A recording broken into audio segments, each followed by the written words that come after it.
In this short tutorial, I will show you step by step how to change the language on Canva. So, let's get started right away. First, open the Canva app on your Android or iPhone device. Next, in the top left corner, you will see 3 horizontal lines. Tap them to open the menu. In the menu, select Settings. When you are in Settings, choose the option Your Account. Once you reach this section like I have, look for the Language section. Then tap on the language you are currently using. Here you will see a variety of languages.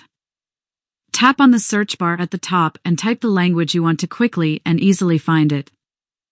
Once you find it, just tap on it and that's all you need to do. And that's it. Now you can use Canva in the language of your choice. Thank you for watching. Don't forget to like, share, and subscribe to my channel for more useful tutorials. See you next time.